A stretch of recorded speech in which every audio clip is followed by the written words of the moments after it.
While everybody thought that I was in a coma, um, I was just in this really, really beautiful place. Um, it was really, really amazing, and I was aware of everything that was happening around me. Mm. I was aware of my family being really distraught, and I didn't understand why they were so distraught because I was feeling so good.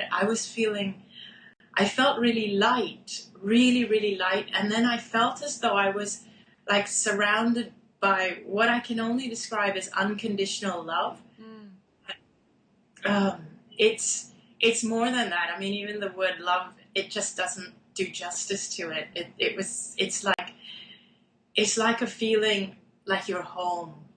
It's very, very comforting. It was like feeling like you're embraced, and just being like you're surrounded by this ocean of unconditional love. Mm.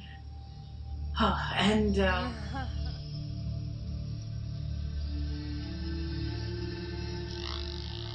it was like as soon as my awareness was on them, I was feeling it. If my awareness was not focused on them, then I wouldn't feel it. But whoever I focused my awareness on, it's like you become them, because it's like I could see and hear and feel everything that was happening, and not even what was around me, but I saw the doctors telling my husband and my mom, who was there, that my organs had shut down, and that was it. I was dying. Mm-hmm. And while I was in that state, I was even aware of my brother and what he was doing, and him getting on the plane and coming to see me. I started to realize that I was able to feel all their emotions. Once I was without my body,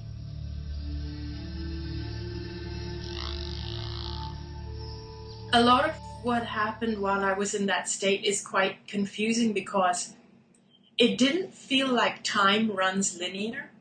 It feels like everything was happening at the same time. Like whatever I brought into my awareness, it was happening in front of me. Whether I was thinking, whether I brought my husband into my awareness, he was there. Coming back into this realm, it's very hard to put everything into a sequence, because it all felt like it was happening at the same time. Mm-hmm. In front of me. So there's no time lapse. So it's like all of time exists at the same time. There is only now. There is only the present moment, and everything is happening at the present moment. The past, the present, the future. Thoughts, if you can even call it thoughts, it was like awareness. You bring something into your awareness and it's instantly. It's just there. It's happening. It's right in front of you.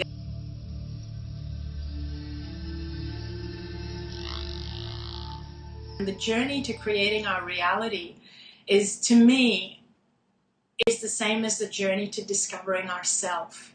Because the more you know who you really are, the more you will allow that which is truly yours to come into your life. Because once you know that you are an amazing, magnificent being that is worthy and deserving of everything that you desire, once you know that you are worthy and you deserve love, unconditional love, in the way that you desire it, you only have to realize it and allow it in.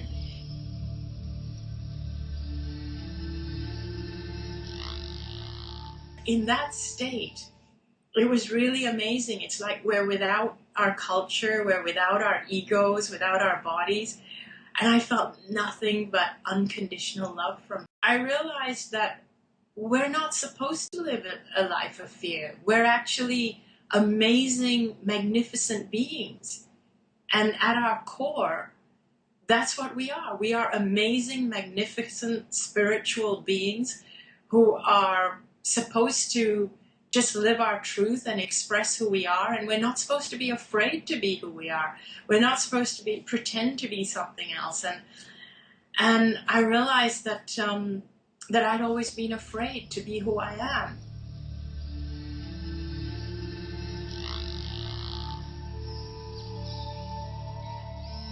we're magnificent. And basically, I also felt the connection that all of us are actually connected. We're all one. We're all part of one consciousness. We are all facets of God, or we can call it whatever we like, but we are all one consciousness. We're all one, and we're all connected. It's like our body restricts us, and without our body, we can be everywhere. Or I felt as though I was everywhere at the same time. I was here, there, and everywhere, not restricted to one spot. And because there's no restriction, there's no boundary, there's this sense of amazing freedom. And you're not even restricted.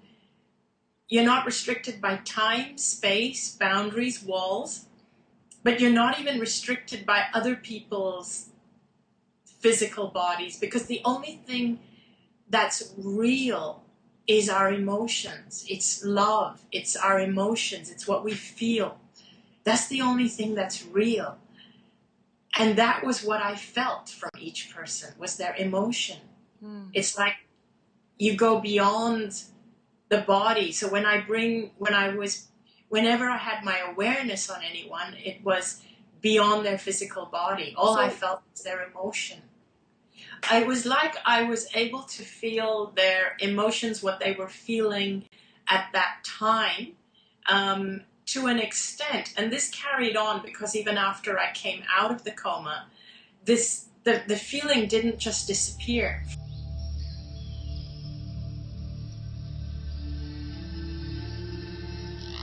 Was it my higher self? What is it? Like, is it God? What is it?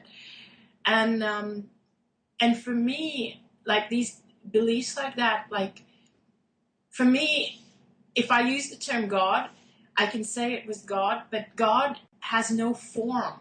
God is formless. The minute you put form on God, again, you've put limitations.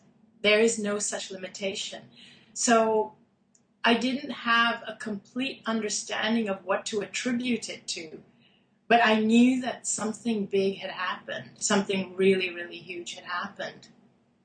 And I had connected to something, and I knew I'd connected to something, and that something that I connected to made me feel as if I was that something in that state when I was without my body. I was also part of that something. I was everything. I was invincible. And I was connected to every body and every living thing. It was like I became everything. I became the universe in that state.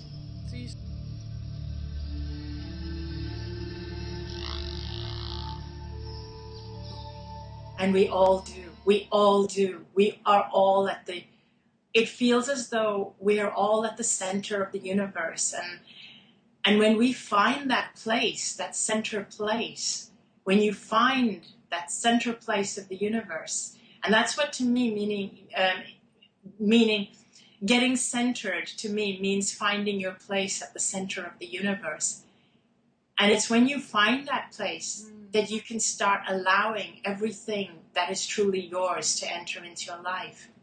And everything that you get, like all the amazing things that can happen to you, they're truly yours. When you're at that center place, that's when you can just allow them to come in. So it's not about pursuing, because the minute we talk about pursuing something or going after something, the fact that you feel you need to go after it means you don't really think it's yours in the first place. But when you're at that centered place, then everything that is yours just comes to you. You just have to allow it. The reason why we are the way we are is, we are all facets of the universe. We've come here to express who we are. You've come here to be the beautiful Lilu Mace, and I've come here to be me. And if I stopped being me, then the universe would be deprived of me. And if you stopped being you, the universe would be deprived of you. So you have to be as you can be.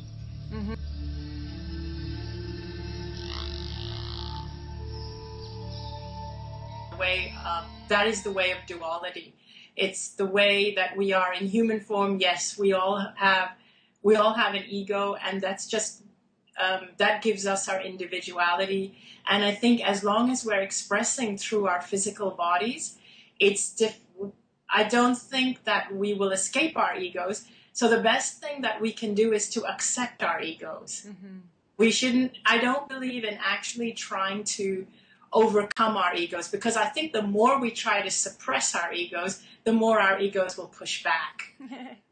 So perhaps the best thing is just to accept that we are ego beings, physical, as long as we're expressing in the physical.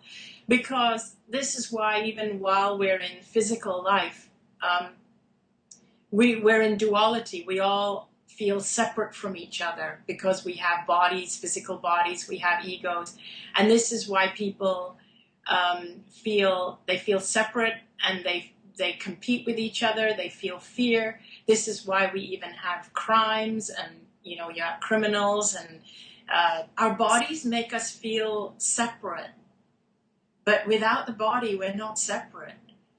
We're all one. Whatever I do, whatever I feel affects you, and it affects everybody.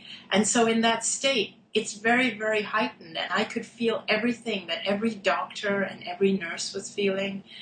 I could feel everything that my brother, my mother, my husband, whatever they were all feeling. It was like I could feel their emotions. In our physical bodies, we don't necessarily feel all that, the oneness. And so we do, it's just something I guess we have to accept while we're here, by following our purpose.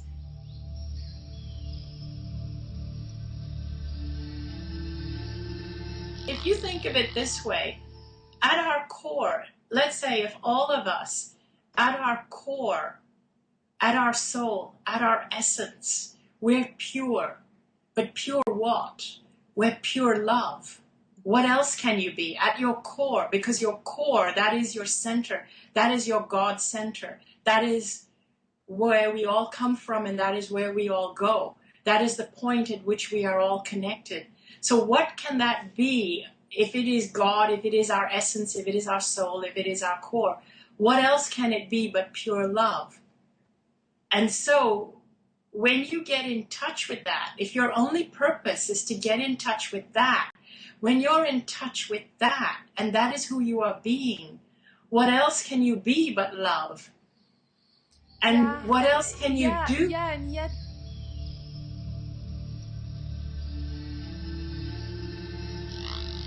what I really want, my real message to people is that at your core, at our core, mine, yours, everybody's, all of us, at our core, it's who we are. We are love. We really are. And so when you are being yourself, when you're totally being yourself, all you can be is love, because that's who you are at your core. Wow. And so don't be afraid to be who you are. Yes.